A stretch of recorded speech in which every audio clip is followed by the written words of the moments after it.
Now, a reading from Matthew. This is Matthew 11, 16 to 19, and 25 to 30. Jesus spoke to the crowd, saying, "To what will I compare this generation? It is like children sitting in the marketplaces and calling to one another, 'We played the flute for you, and you did not dance. Well, we wailed, and you did not mourn.' For John came neither eating or drinking, and they say, 'He has a demon.' And the Son of Man came eating and drinking, and they say, 'Look, a glutton and a drunkard, a friend of tax collectors and sinners.' Yet wisdom is vindicated by her deeds." And at that time Jesus said, "I thank you, Lord, Father of heaven and earth, because you have hidden these things from the wise and the intelligent, and have revealed them to infants. Yes, Father, for such was your gracious will. All things have been handed over to me by my Father, and no one knows the Son except the Father, and no one knows the Father except the Son, and anyone to whom the Son chooses to reveal him. Come to me, all you that are weary and carrying heavy burdens, and I will give you rest. Take my yoke upon you and learn from me, for I am gentle and humble in heart, and you will find rest for your souls. For my yoke is easy, and my burden is light."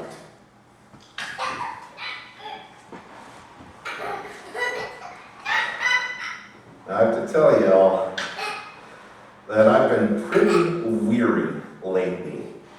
How about you? Yeah, I know all of you have been weary also. A person can only handle so much change in the world before a deep weariness sets in. You want to know what weariness feels like? Weariness is letting your foot hang off the edge of the bed at night because you don't care if a monster grabs it. That's weariness. Weariness is showing someone around your house and saying, "And this is the room where I cry myself to sleep." But you said that about the last 3 rooms. Exactly. Yeah. You know, life is like a box of chocolates, mostly disappointing. And to whoever stole my antidepressants, I hope you are happy now. Did anyone come for an uplifting sermon? Because I'm not sure you're going to get one. Actually, you might hear something uplifting from Jesus after all.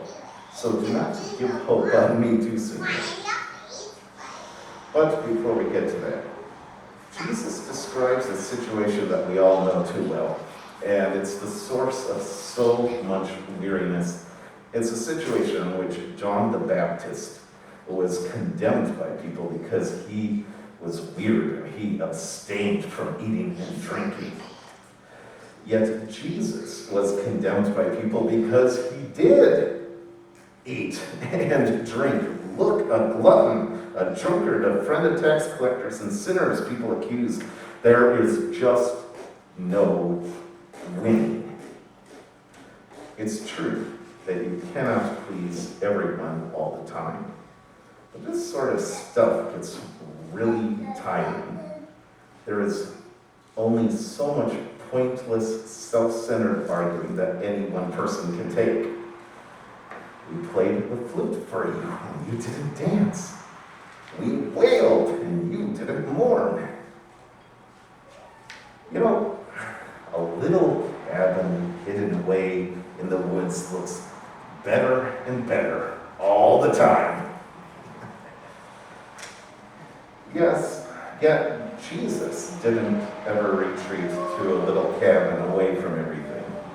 He doesn't retreat from a self-centered world that complains and whines like children in the marketplace.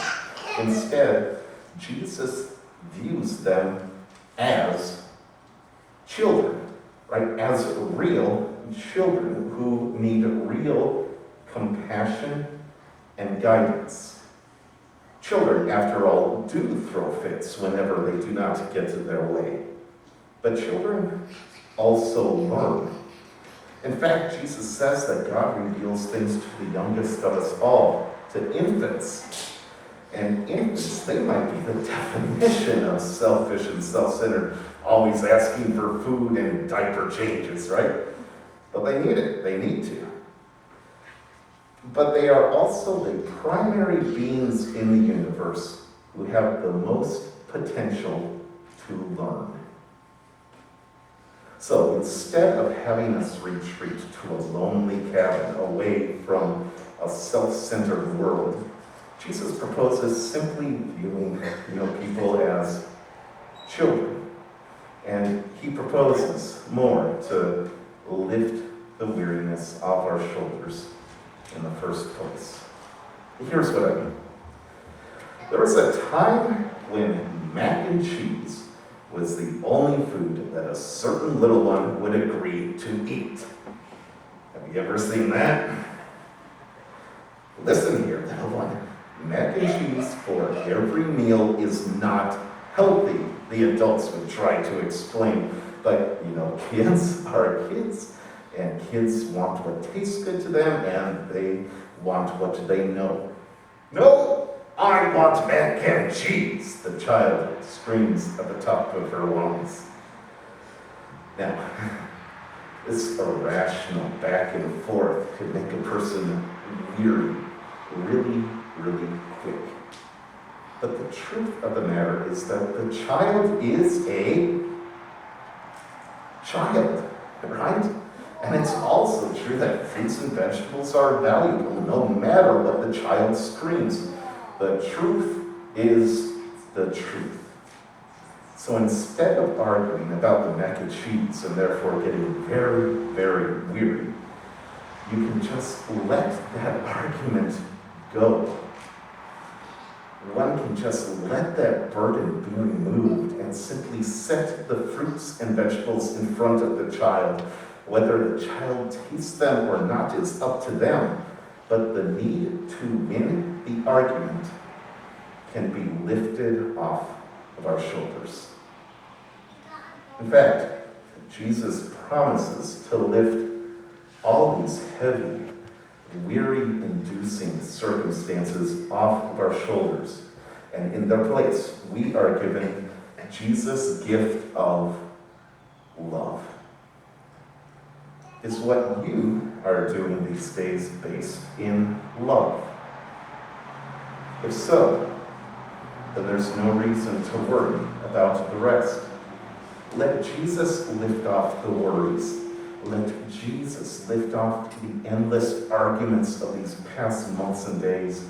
Let Jesus lift away all your concerns. And instead, Jesus will allow you to carry around his eternal love. It's a love that cares instead of argues. It's a love that saves rather than condemns. It's a love that seeks to live in the truth rather than winning at all costs. It's a love that would go to the cross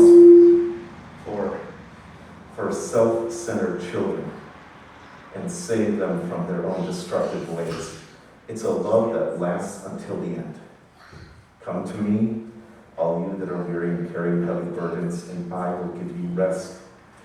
Take my yoke upon you and learn from me, for I am gentle and humble in heart, and you will find rest for your souls. For my yoke is easy, and my burden is light. So come, right? Come to Jesus. Allow him to carry all of your weariness, and in return, allow him to wrap his love around your shoulders. Love. It looks much better on you anyway.